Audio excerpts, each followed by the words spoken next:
Daewon Kim stood in the grand chamber of the Galactic Council station and tried not to look nervous. The room was enormous, with walls that seemed to stretch into infinity. Hundreds of alien species filled the seats around him. Some had scales, some had feathers, and some looked like they were made of pure light. He was the first human diplomat to ever present a formal proposal to the council, and he knew that everyone was watching him carefully. He had not slept in 3 days. Back on Earth, they called it pulling an all-nighter, but Daewon had pulled 3 of them in a row. He needed to make sure his presentation was perfect. The future of human integration into galactic society depended on it. His eyes felt dry and his body was tired, but his mind was still sharp. He could do this. The council leader, a tall crystalline being named Reshital, gestured for him to begin.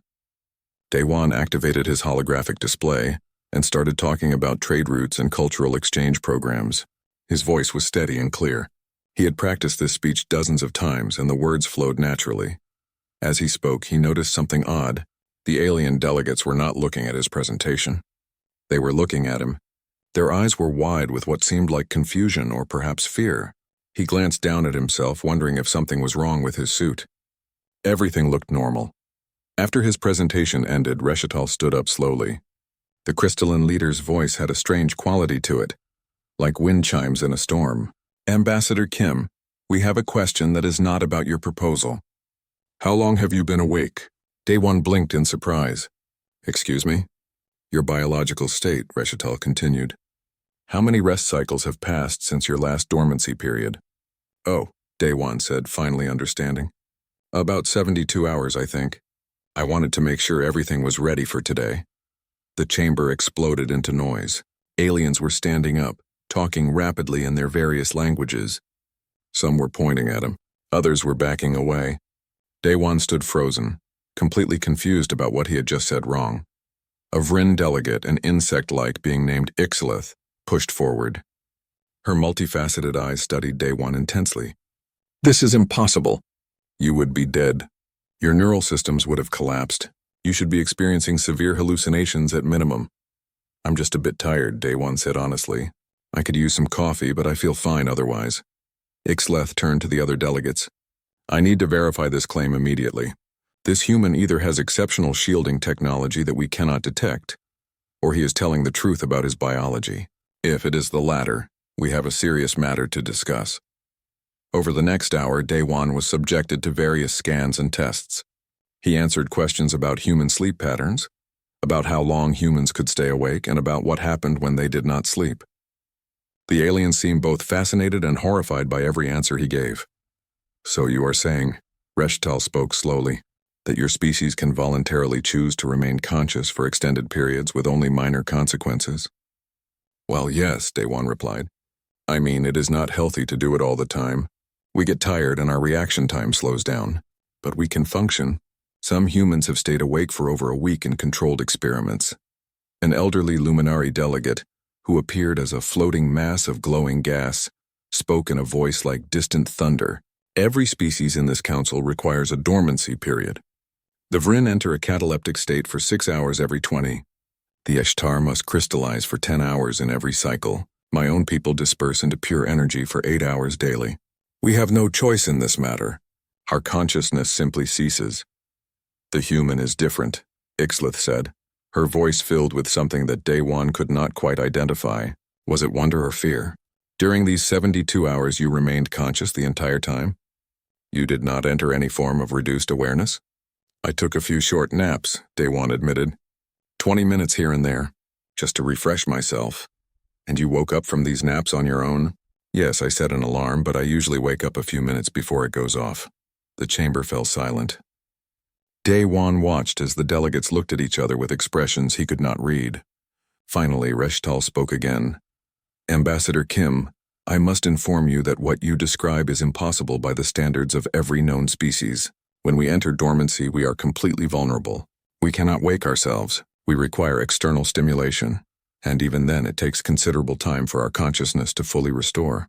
The fact that you can wake yourself instantly, that you can choose when and how long to rest, and that you can function for days without any rest at all is deeply troubling." "Troubling?" Daewon felt a cold sensation in his stomach. "I do not understand." This is just normal human biology. Ixleth stepped closer. Tell me, Ambassador, what protects humans while you sleep? Who guards you during your dormancy period? We guard each other, Day One said. Some people sleep while others stay awake. We take turns, or we lock our doors and trust that we will be safe.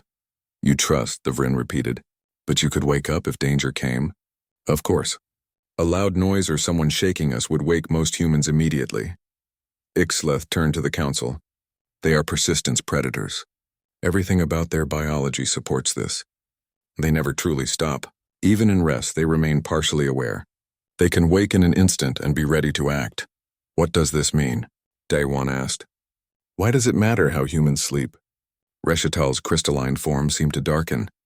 Because, Ambassador, every species in this galaxy has legends. Ancient stories about creatures that never rested, that hunted without pause, that waited for their prey to enter dormancy and then struck. We thought these were myths, warnings told to children. But now you stand before us and you match those descriptions perfectly. Day One felt his breath catch. You think humans are dangerous because we do not sleep like you do? We think humans are something the galaxy has never encountered before, Reshital said. And we do not know what that means for the rest of us. The council leader called for an emergency recess. As the delegates filed out of the chamber, many of them gave Day One looks that ranged from curiosity to barely concealed fear. He stood alone in the center of the great hall, still tired from his 3 sleepless days, and realized that he had accidentally revealed something about humanity that might change everything. He pulled out his communication device and sent a message back to Earth. We have a situation, he typed. The aliens are afraid of us. Not because of our weapons or our technology. They are afraid because we do not sleep the way they do. I need guidance on how to handle this immediately. As he waited for a response, Day One looked out through the massive windows at the stars beyond. Somewhere out there, human ships were traveling between worlds. Human colonies were growing on distant planets, and humans were living their lives never knowing that their most basic biological function had just become the galaxy's greatest concern. He sat down in one of the human-sized chairs and rubbed his tired eyes. Sleep could wait a little longer. Right now, he needed to figure out how to convince the galaxy that humanity was not the nightmare they had been fearing for thousands of years. The research facility on New Sol was built into the side of a mountain, with large windows that looked out over green valleys and blue rivers. It was one of humanity's newer colonies established only 15 years ago, and it still had that frontier feeling to it. Today, however, it was the center of galactic attention. Hana Choi looked at the array of sensors attached to her body and sighed. She was a quantum physics researcher, not a biology experiment, but the Galactic Council had insisted on sending a team to study human sleep patterns. After the incident with Ambassador Kim, the Council wanted to understand exactly what humans were capable of. Please try to behave naturally, Ixleth said, adjusting one of the monitoring devices. The Vryn scientist had been on New Sol for 2 weeks now, watching Hana work, eat, and sleep with an intensity that was honestly uncomfortable. We need to observe your normal patterns. This is not very natural, Hana said, looking at the dozen alien scientists crowded into her small apartment. I usually sleep alone. We will remain in the observation room, Ixleth assured her. You will not see us. Hana knew that was not entirely true. The observation room had a large window that looked directly into her bedroom. But she had agreed to this study because her government had asked her to. If it helped smooth relations with the galactic community, she would deal with the discomfort. She climbed into bed at her normal time, around 11 in the evening. The lights dimmed automatically. Through the observation window, she could see the alien scientists preparing their equipment. She closed her eyes and tried to relax. Sleep came quickly. Hana had always been a good sleeper. She dreamed about equations and particle behavior, her mind processing the work she had done during the day. In the observation room, the alien scientists watched in stunned silence. Her neural activity is extraordinary, one of the Eshtar researchers said, his crystalline form flickering with light. She is not dormant. Her mind is still active, still processing information. All species dream, Ixleth replied. That is not unusual. No, you do not understand. When we enter dormancy, our consciousness ceases entirely. There is nothing. But her mind is still working, still aware on some level. This is not true rest. 3 hours into the observation, a technician accidentally dropped a metal tray in the hallway outside Hana's apartment. The sound was loud, but not extremely so. In the bedroom, Hana's eyes opened immediately. She sat up, looked around, determined there was no danger, and then lay back down. Within minutes, she was asleep again. The alien scientists were in chaos. "Did you see that?" one of them shouted. "She went from deep sleep to full awareness in less than 2 seconds. "Impossible," another researcher said. "That level of rapid emergence from dormancy would cause severe neural damage in any of our species." Ixlith was recording everything frantically. "We need to test this further. We need to understand the mechanism." The next morning, Hana woke naturally at 6 o'clock. She stretched, got out of bed, and walked into her kitchen to make coffee. The alien scientists were still in the observation room, looking exhausted. Several of them had entered their dormancy periods during the night and had to be replaced by fresh observers. "How do you feel?" Ixlith asked through the communication system. "Fine," Hana replied, pouring her coffee.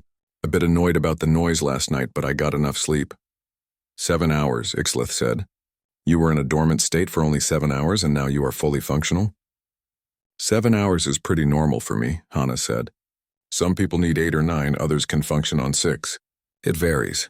The observation continued for days. The scientists studied not just Hana, but also other human volunteers. They watched Taemin Park, a cargo pilot who had irregular sleep schedules due to his work. Some nights he slept for 8 hours, other nights only 4 or 5. Sometimes he took short naps during the day, but no matter how much or how little he slept, he could always wake up quickly when needed. One night, the researchers conducted a controlled test. They created a loud alarm sound while Taemin was in deep sleep. He woke instantly, was on his feet and alert within 3 seconds, and was able to answer complex questions within 10 seconds. For the alien observers, it was like watching something from a horror story. "This is a predator adaptation," one of the Luminari scientists said, his gaseous form swirling with agitation. "This is how a species survives when everything wants to kill it." Ixlith was reading through human evolutionary history on her datapad. They evolved on a world filled with large predators. Many of these predators hunted at night. Humans needed to be able to wake quickly or they would be eaten while they slept. They also hunted in persistence mode, chasing prey for days until the prey collapsed from exhaustion. This biology makes perfect sense for their evolution. "But it is terrifying for the rest of us," the Luminari replied. "A species that never has to truly stop, that can wake from rest in an instant, that can function on minimal sleep for extended periods. Do you understand what this means militarily, economically, socially?" Hana overheard this conversation through the communication system. She walked to the observation window and looked at the assembled scientists. "We are not trying to be scary," she said quietly. "This is just how we are." Ixlith approached the window. "I believe you, Researcher Choi. But you must understand our perspective. Every species in the galaxy is vulnerable for significant portions of each cycle. We must have secure locations for dormancy. We must have others we trust to guard us. Our entire civilizations are built around this fundamental vulnerability. But humans? You do not have this weakness. You can guard yourselves. We still need each other," Hana insisted. "Just because we can wake up quickly does not mean we do not trust others. We have families, friends, communities. We rely on each other all the time. But you do not have to," Ixlith said. "That is the difference. We have no choice but to trust. You choose to trust, and that makes you fundamentally different from every other species we have ever known." The research continued for another week. The alien scientists documented everything about human sleep patterns. They measured brain waves, hormone levels, and neural activity. They tested reaction times and cognitive function after various amounts of sleep. They watched humans take power naps, witnessed humans pull all-nighters for work or entertainment, and observed humans who worked night shifts and slept during the day. Every piece of data confirmed what they had feared. Humans were flexible in their sleep needs in ways that no other species could match. Humans could adapt their rest patterns to almost any situation. And most terrifying of all, humans could wake from sleep ready to fight or flee in just seconds. When the research team prepared to leave New Seoul, Ixlith approached Hana one final time. "I want you to know that I do not fear you personally," the Vryn scientist said. "You have been kind and patient with us, but I fear what your species represents. The galaxy has never known a species like yours. We do not know what it means for the future. Hana nodded slowly. I understand. But I hope you will also tell the council that we use this ability to help others, not hurt them. Our doctors stay awake all night to care for sick patients. Our rescue workers search for days without stopping to find people in danger. Our parents wake up instantly when their children cry. Yes, we do not sleep like you do, but that does not make us monsters. Ixlith's mandibles clicked together in what might have been agreement or uncertainty. I will include that in my report. But I cannot promise how the council will interpret the data. After the research team departed, Hana stood at her window and looked up at the stars. She wondered how many other humans were out there right now, living their lives, sleeping peacefully, not knowing that the galaxy had just discovered something that changed everything. She wondered if humanity's future among the stars had just become much more complicated. She was tired. The stress of being constantly observed had worn her down. She decided to go to bed early that night. As she lay in the darkness of her room, finally alone, she thought about how strange it was that something so normal to her could be so frightening to others. Sleep was supposed to be peaceful, but somehow humanity's version of it had become a source of galactic anxiety. She closed her eyes and drifted off, her mind still partially aware even in sleep, ready to wake if needed. Outside, the stars shone down on a galaxy that was just beginning to understand what it meant to have humans among them. Ixlith had not expected to spend her evening in the ancient archives beneath the Vryn homeworld, but the research on New Sol had disturbed her more than she wanted to admit. She needed to understand why the human sleep patterns felt so familiar, so deeply unsettling in a way that went beyond mere biology. The archives were old, carved into the bedrock millions of years ago when the Vryn had first developed writing. The walls were covered in pictographs and ancient script that few modern Vryn could read fluently. Ixlith had brought a translation device, but she preferred to read the old words herself when possible. There was something about touching the same stones her ancestors had carved that made history feel more real.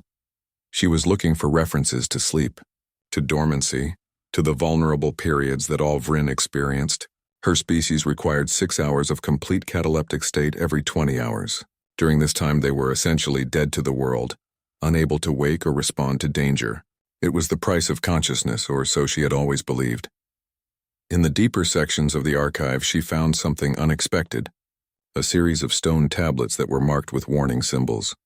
The translation device struggled with the ancient dialect, but Ixlith could make out enough of the words to understand the general meaning. Beware the endless watchers, the text read. They do not rest as we rest. They do not sleep as we sleep. When the dormancy takes us, they remain awake. When we are helpless, they are ready.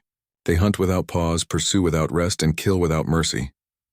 Ixlith felt her entire body go cold. She read further, her hands trembling slightly as she traced the ancient words. Our ancestors fled from the endless watchers for generations. Whole colonies were destroyed during the dormancy periods. Guards fell asleep at their posts and the watchers came. Mothers entered catalepsy beside their young and the watchers took them. The only survivors were those who learned to hide, to bury themselves deep underground where the watchers could not find them during the vulnerable hours. The tablets described a time of terror in Vryn history, an age when an unknown predator species had nearly driven them to extinction. The Vryn had eventually survived by developing underground warrens and complex guard rotations, but the fear had never truly left their cultural memory. Every Vryn child was taught to find a safe place before entering dormancy. It was instinct, burned into their species by ancient trauma. Ixlith contacted her research partner, an Ishtar named Velthas, who was currently on the crystalline homeworld. I need you to check your historical archives, she said.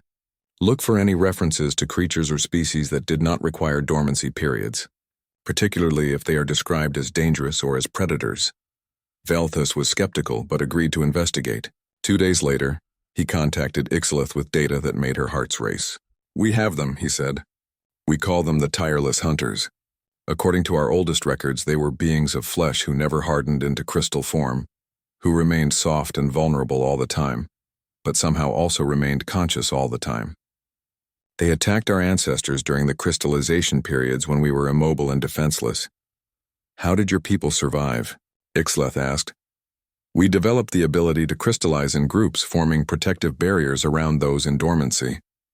We also built the first fortresses, but the texts say that many Ishtar settlements were completely destroyed before we learned these defenses. Ixleth felt a growing sense of dread. She sent out inquiries to researchers across the galaxy, asking each species to check their oldest historical records for similar accounts. The responses came back over the following weeks, and every single one confirmed her fear. The Luminari had legends of the eyes in the dark, beings of solid matter who never dispersed into energy, who hunted the Luminari when they were in their most vulnerable gaseous state. The Keltari spoke of the never-sleeping, creatures that pursued them for days across their homeworld's deserts. The Fen remembered the Eternal Ones, predators who waited patiently for the Fen's hibernation cycle to begin before attacking. Every spacefaring species in the galaxy had some version of the same nightmare in their ancient past. Predators that never rested, hunters that never stopped, monsters that remained conscious and aware while all other life around them had to periodically shut down. Meanwhile on Earth, historian Ji-Won Song was conducting research of her own. She had been asked by the human government to investigate whether humans had any historical precedent for understanding how other species might view them. What she discovered was both fascinating and troubling. Ji-Won found references throughout human history to creatures that never slept. Vampires, demons, certain types of ghosts and monsters. In almost every human culture, these permanently awake beings were portrayed as dangerous, predatory, and frightening. Humans instinctively feared things that never rested because Ji-Won realized those things were so fundamentally unlike humans themselves. But the reverse was also true. To a species that truly went dormant, that truly became unconscious and helpless, humans would appear to be those never-sleeping monsters. The comparison was uncomfortably exact.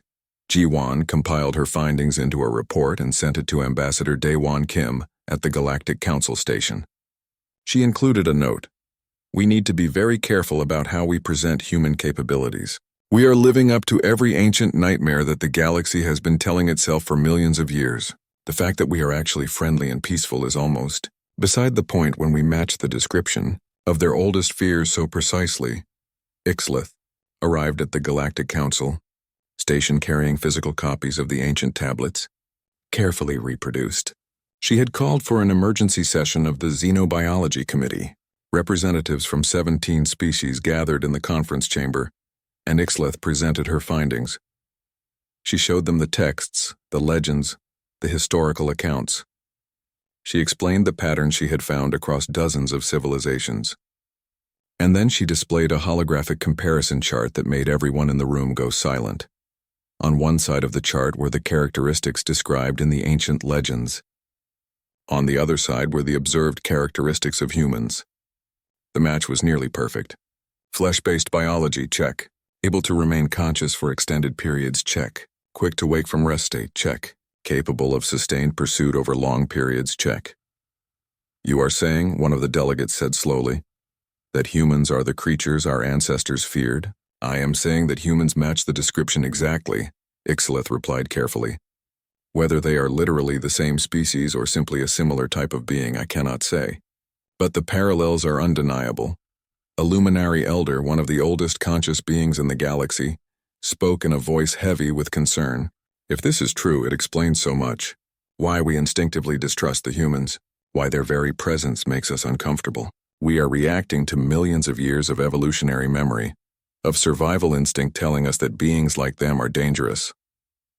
But they have not been dangerous. Another delegate pointed out. Humans have been peaceful in their interactions with us. They follow our laws, respect our customs, and seek cooperation rather than conflict.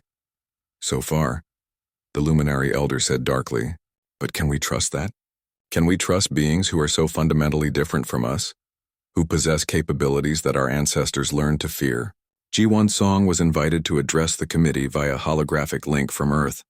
She stood in a studio in Seoul, projected across light years to appear before the Galactic Assembly. She looked at the gathered aliens and chose her words carefully. I understand your concern, she said. Humans fear creatures that never sleep too. We tell stories about them to scare our children. We make them the monsters in our entertainment. So I understand that we might appear monstrous to you for the same reason. Then you admit that humans are dangerous? One of the delegates asked. I admit that humans are different, Ji-Won replied. But different does not automatically mean dangerous. Yes, we can stay awake longer than you. Yes, we wake up quickly. Yes, our biology gives us certain advantages. But we are also social creatures who value cooperation, who build communities based on trust, who care for each other and for others. Our history is not perfect, but we have spent thousands of years learning to be better, to be kinder, to be more than just our survival instincts. Ixaleth stepped forward. Historian Song, I must ask you directly. If humans are indeed like the creatures in our legends, why did you never prey upon us? Why did you not continue the pattern? Ji-won smiled sadly. Perhaps because we learned that the strongest do not always need to dominate the weak. Perhaps because we discovered that cooperation benefits everyone more than competition. Or perhaps we were simply never those legendary predators at all, and we are just another species trying to make our way in a complex universe. The committee adjourned without reaching any conclusions. As the delegates filed out, they cast nervous glances at the human representatives present. The fear was palpable, hanging in the air like smoke. Ixaleth approached Ji-won's hologram before it disconnected. I want to believe that humans are not the monsters from our past, the Vryn scientist said quietly. The Galactic Council military headquarters was located on a neutral station, orbiting a yellow star in unclaimed space. It was where the combined defense forces of 47 member species coordinated their efforts against pirates, rogue factions, and the occasional territorial dispute. Today, it was filled with an atmosphere of tension that made even the veteran commanders uncomfortable. Admiral Kreshita of the Luminari floated at the head of the massive conference table.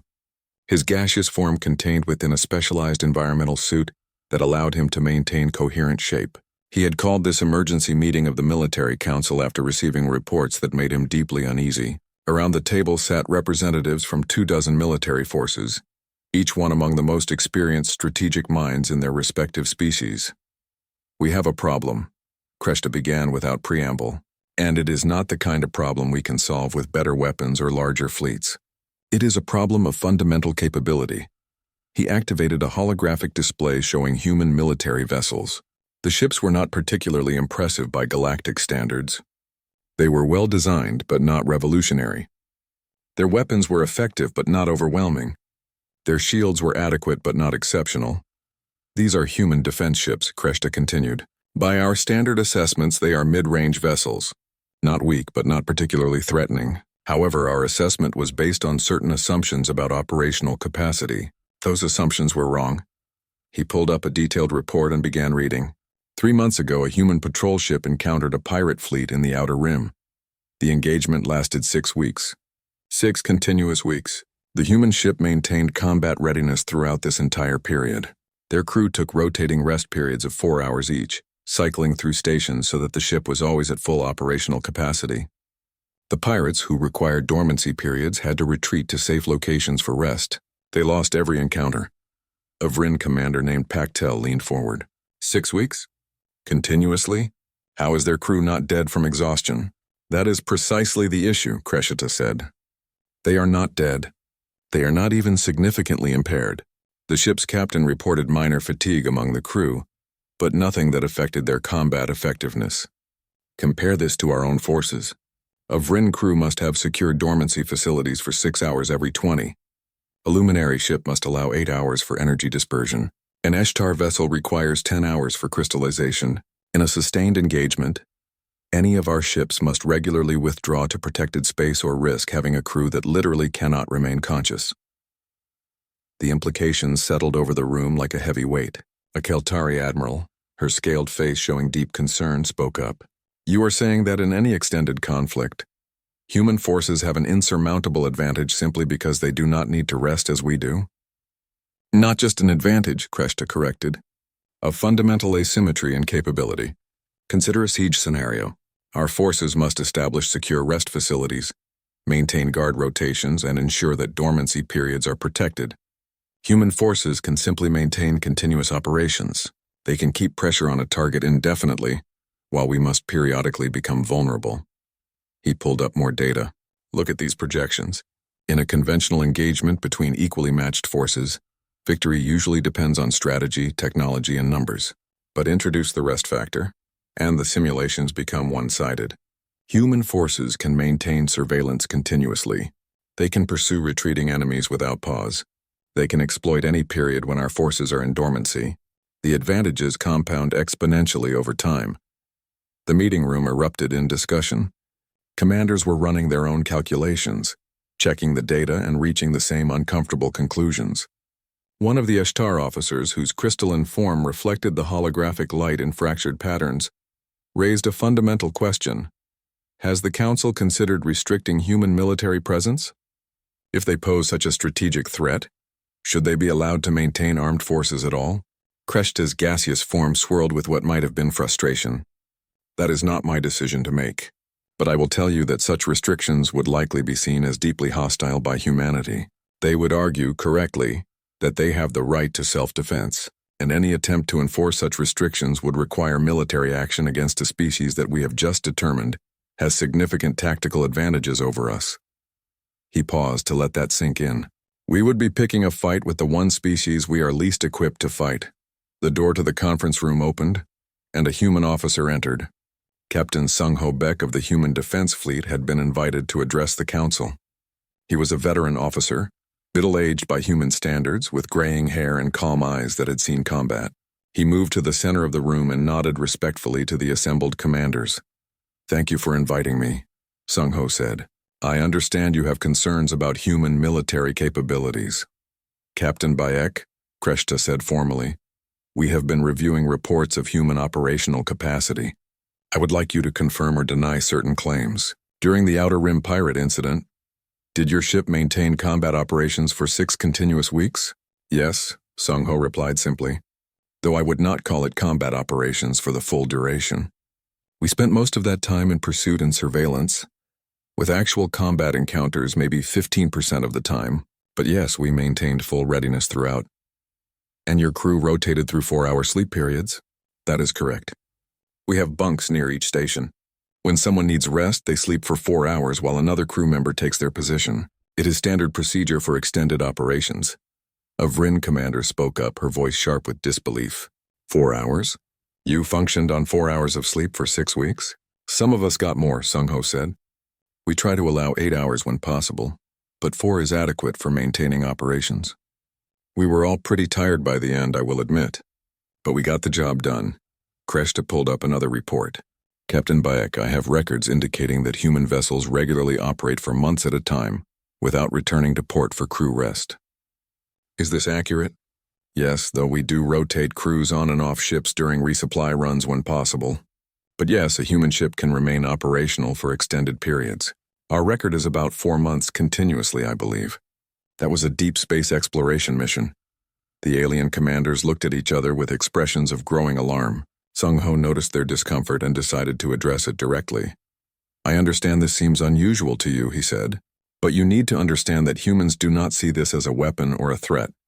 This is just how we operate. Our ancestors had to stay alert because predators hunted at night. We evolved to function with interrupted sleep, with irregular rest schedules, with the ability to wake quickly and respond to danger. It is not something we do to intimidate others. It is just part of being human. But surely you see the military implications, Pacatel said. Surely you understand that this gives human forces enormous advantages in any conflict. Sung-Ho nodded slowly. Yes, I see the advantages. But I also see the disadvantages. Human soldiers get tired. We make mistakes when we are exhausted. We are not invincible. And more importantly, we do not want to fight you. The Human Defense Fleet exists to protect human civilians and to assist our allies. We are not an invasion force. Not yet, one of the commanders muttered, just loud enough to be heard. Sung-Ho's expression hardened slightly. Not ever if we have anything to say about it. Look, I understand that you are afraid. You have discovered that humans are different from you in a fundamental way, and difference is scary. But fear should not drive us to hostility. We are offering you our friendship and cooperation. If you reject that because of what we might theoretically do, you will turn a potential ally into a real threat. Kreshta studied the human captain for a long moment. Captain Baek, if I may ask a hypothetical question, if war broke out between humanity and, say, the Vrin Confederation, what would be your strategic assessment? Sung-Ho hesitated, then decided honesty was the best approach. I would assess that human forces would have significant tactical advantages in sustained operations. But the Vrin have superior numbers and more advanced weaponry in some areas. It would depend on the specific circumstances of the conflict. No war is predictable. But you believe humans would have a good chance of victory? I believe both sides would suffer terrible losses and that any victory would be Pyrrhic at best, Sung-Ho replied firmly, which is why war should never be an option between us. The meeting continued for another 3 hours, with commanders asking detailed questions about human military capabilities, training methods, and operational doctrines. Sung-Ho answered as honestly as he could without revealing classified information. He explained how human forces trained for extended operations, how they managed fatigue, and how they structured their command systems to account for continuous operations. By the end of the meeting, the alien commanders had a clear picture of what humanity was capable of militarily. The picture was both impressive and frightening. Human forces were not invincible. The news spread across the galaxy like wildfire through dry grass. Within days of the military council meeting, leaked reports about human capabilities were appearing on every major information network. Commentators debated, scientists analyzed, and politicians postured. But most importantly, ordinary citizens of 1,000 worlds began to react with fear. On the Vryn homeworld, protests erupted outside human embassy buildings. Thousands of Vryn gathered, their mandibles clicking in synchronized chants demanding that humans be restricted to their own worlds. Signs written in multiple languages declared, "No endless watchers here, and sleep in peace, not in fear." The protesters were not violent, but their message was clear. They wanted humans gone. Similar demonstrations occurred on dozens of worlds. The Eshtar Assembly passed a resolution calling for humans to be banned from positions in security, law enforcement, and military service in any mixed species organization. The logic was simple and to them obvious. How could you trust someone to guard you during your dormancy period when they did not truly understand what it meant to be vulnerable? How could you sleep peacefully knowing that the guards watching over you were creatures from ancient nightmares? In the Galactic Council chambers, the debate raged for weeks. Some species called for quarantine protocols, suggesting that humans be confined to human-controlled space. Others proposed mandatory monitoring of all human vessels and settlements. A few extremist factions even whispered about more permanent solutions. Though these voices were officially condemned, Bo-Ra-Yoon stood in her small apartment in the diplomatic quarter of the council station and watched the protests on her view screen with a heavy heart. She was a sociologist specializing in interspecies relations, and she had been asked by the human delegation to prepare a response to the growing crisis. The problem was that she understood exactly why the aliens were afraid. Their fear was not irrational. It was based on deep evolutionary instinct and cultural memory. You could not simply logic away millions of years of survival programming, but she also knew that fear left unchecked could turn into hatred, and hatred into violence. She needed to find a way to help the galaxy see humans as something other than monsters. She prepared her presentation for 3 days, barely sleeping despite the irony of the situation. When she finally stood before the Galactic Council to address the full assembly, she looked out at hundreds of alien faces, most of them showing expressions that ranged from suspicion to outright hostility. "Members of the Council," Bo-Ra began, her voice steady despite her nervousness. "I am not here to deny that humans are different from you. We are. Our biology gives us capabilities that you do not have, but I want to talk about what we do with those capabilities." She activated a holographic display showing a human hospital. "This is a medical center on Earth. It operates 24 hours a day, every day of the year. Human doctors and nurses work in shifts to ensure that there is always someone awake and ready to help sick or injured patients. We do this because we can. Because our ability to function at all hours means we can provide constant care to those who need it." The hologram changed to show a rescue operation. "This is a search and rescue team looking for survivors after a natural disaster. They worked for 72 hours straight without stopping, because people were trapped under rubble and every hour mattered. They were exhausted, but they kept going because they could keep going. Because staying awake when others need help is something humans are built to do." Another image appeared, this one showing a human family. This is a mother with her newborn child. Human babies are helpless and need constant care. They cry when they need something, and parents wake up instantly to respond. We evolved this way not to hunt others, but to protect our young. Our ability to wake quickly is as much about nurturing as it is about survival. Bo-Ra paused and looked directly at the assembled delegates. "You have called us the endless watchers, the tireless hunters, the never sleeping. But we call ourselves something else. We call ourselves guardians, caregivers, protectors. Yes, we can stay awake when others must sleep, but we use that ability to guard those who cannot guard themselves. Words are easy, a Vryn delegate called out. Actions are what matter. How do we know you will not use your abilities against us? Bora nodded, acknowledging the question. You do not know. You cannot know with certainty. But consider our history.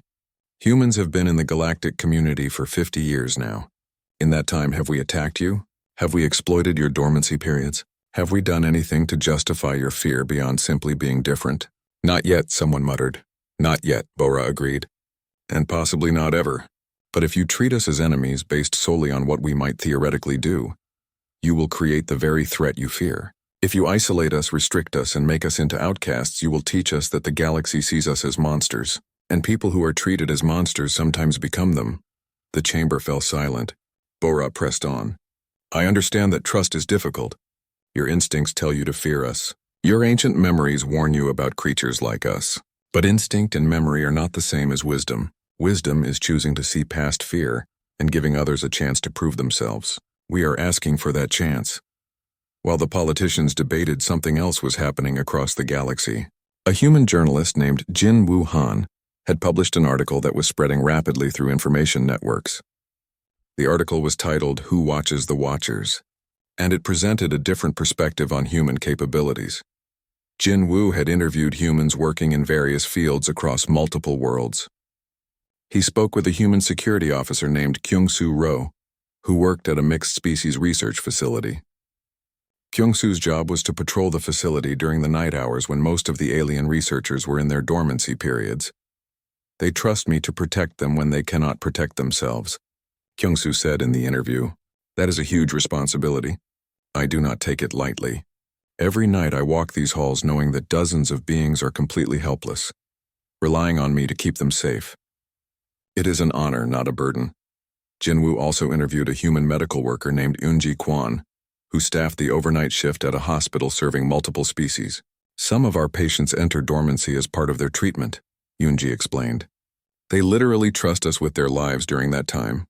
If something goes wrong, if their vitals change, if they need emergency intervention, we are here. We are always here.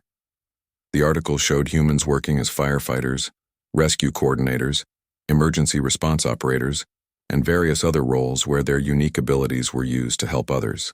Jin Woo argued that humanity's sleeplessness was not a weapon but a form of service. The article went viral. Within days, counter-protests began appearing. Some aliens argued that humans had proven themselves trustworthy and that fear-based policies were unjust. Others shared personal stories of humans helping them or their families during emergencies.